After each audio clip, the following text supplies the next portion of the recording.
देश में वर्तमान एक ही माहौल बना हुआ है, जो एसटी एससी ओबीसी या दलित या जो भाईचारे से रहने वाला समाज है उसको आपस में लड़ाओ। और वर्तमान में एक बहुत बड़ा मामला हुआ, उस मामले में हमारे आदिवासी भाई भी आपस में लड़ना शुरू कर दिया, थोड़ा वैचारिक रूप से। हुआ कि नहीं हुआ? अभी सुप्रीम कोर्ट का जजमेंट आया, मैंने भी ट्वीट किया और मैंने विरोध किया कि ये सुप्रीम कोर्ट का जजमेंट फुट डालो राज करो नीति वाला जजमेंट है। बाड़मेर की तरफ से भी कमेंट आए कि राजकुमार जी थोड़ा गलत बोल रहे हैं। आए कि नहीं आए थे? मुझे तकलीफ नहीं है, क्योंकि आपको इसकी सच्चाई नहीं पता, इसलिए किसी साथी ने किया होगा।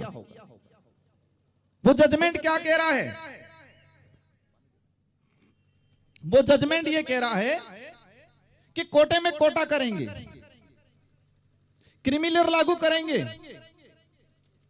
सुप्रीम कोर्ट का जजमेंट आया, पूरे देश में माहौल बना। अंत में होता क्या है, एसटी एससी के लोग ही आपस में टकराने लग गए। कुछ लोगों ने समर्थन किया, कुछ ने विरोध किया। वो जजमेंट ये कह रहा है कि राजस्थान के अंदर उपजातियों में विभाजन हो जाए, भील अलग हो जाए, गरासिया अलग हो जाए, संथाल अलग हो जाए, सहरिया अलग हो जाए, मीणा अलग हो जाए, डामोर अलग हो जाए। सुनने में अच्छा लगता है, लेकिन राजस्थान के अंदर ही मीणाओं का अलग हो गया, स्वीकार है, अच्छा लगेगा हमको, क्योंकि हमको अवसर मिलेगा। लेकिन बिलों का अलग हुआ तो बाड़मेर वाले बिल डूंगरपुर वालों से लड़ेंगे कि नहीं लड़ेंगे? क्या डूंगरपुर वालों की कंपटीशन बाड़मेर वाले कर पाएंगे पढ़ाई के मामले में? ये कभी पॉसिबल नहीं है और ये लोग करेंगे भी नहीं। लेकिन आपस में देश लेवल पे जो एकता बन रही है हमारी, उस एकता को तोड़ने का काम कर रहे हैं ये लोग। हमारे खेरवाड़ा और ऋषभदेव के भाई जो भील हैं लेकिन कागजों में आज मीणा बन के बैठे हुए हैं, वो कहां जाएंगे?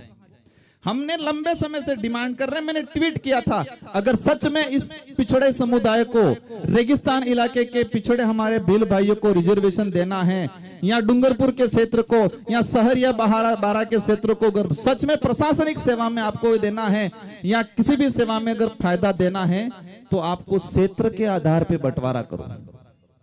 डीटीएस की मांग अपने क्षेत्र के आधार पर ही है।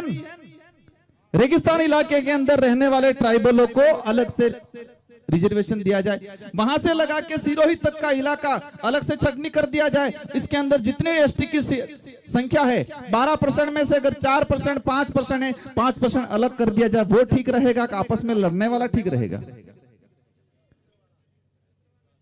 यहाँ के हमारे बिलों को मिलेगा, लेकिन मध्य प्रदेश के अंदर तो बिल बाहर हो रहा है। आपस में लड़ाने का। सेकंड नंबर पे कह रहे क्रीमी-लेयर लागू करेंगे, मार्ट साहब बन गए नौकरी, उनके बच्चों को आरक्षण नहीं मिलेगा, ये कह रहे हैं। अब आरक्षण पे कुटाराघात होगा तो मार्ट साहब लड़ाई लड़ेंगे, आपको जागरूक कराएंगे। आज ये कार्यक्रम सफल बनाया, हम सबको बुलाया। ये शिक्षित वर्ग, नौकरी पैसे वाला वर्ग नहीं होता क्या हमको यहाँ बुलाते? ये हम आपको और हम सबको मिलाने का काम, इन सबको हमको मिलाने का काम शिक्षित वर्ग, नौकरी वाले पैसे वाले लोगों ने किया ना जी। लेकिन वो सुप्रीम कोर्ट का जजमेंट कह रहा है क्रीमी-लेयर लागू करेंगे, जो एक बार जिसको नौकरी मिल गई उसके बच्चे को नहीं मिलेगी।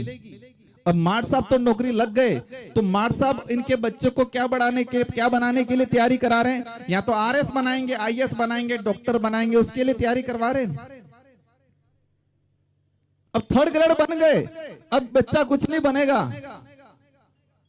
जब आरक्षण पे कुठाराघात होगा, सबसे पहले पता किसको लगेगा? जो गांव में खेती कर रहा है उसको पता चलेगा, कि पढ़ा लिखा नौकरी कर रहा है उसको पता चलेगा।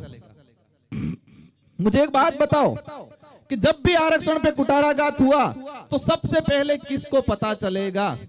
जो नौकरी कर रहा है, समझदार है, उसको पता चलेगा। गांव में मजदूरी कर रहा है उसको पता चलेगा। और नौकरी वालों को पता चला कुठाराघात हो रहा है, लेकिन इसको ये दिमाग में आएगा वैसे मेरे को नहीं मिलने वाला है, आपको बताएगा और नहीं बताएगा, आप लड़ पाओगे? देश के हालात ऐसे हैं। मैंने भी लोकसभा में क्वेश्चन लगा के निकलवाया है, जितनी IIT कॉलेज हैं, जितने जो IIT हैं, इन IIT में एसटी का प्रतिनिधित्व 0.60% है। जितने जितने विश्वविद्यालय हैं, इन विश्वविद्यालय में प्रोफेसर एसटी का 2% है। इसी कंडीशन एससी की है। हम उच्च पदों पे जा ही नहीं पाए, हम थर्ड ग्रेड बनते ही लड़ना शुरू कर दिया आपस में लड़ाने वाले लोगों ने, और हमने इनको मान लिया। हमें ओनली फॉर डीटीएस चाहिए, यही चाहिए ना। और उसको लेके लास्ट इधर गंगानगर से लगा के आपके जालोर तक एकजुटता बनाओ और आंदोलन तैयार करो, घर टू घर आंदोलन तैयार करो, घर घर पे लगना चाहिए। और आपने एक भाई ने बोला था डीटीएस है तो वोट है, डीटीएस नहीं है तो वोट नहीं है। ये मुहिम चलानी पड़ेगी, हम सब साथ देंगे। मुझे उम्मीद है हमारे मंच पे बैठे हुए अन्य पार्टी के साथी भी साथ देंगे। इसमें किसी को नुकसान नहीं है, किसी को नुकसान थोड़ी है, किसी पार्टी को नुकसान नहीं है, किसी समुदाय को नुकसान नहीं है, एसटी को भी अंदर नुकसान नहीं है।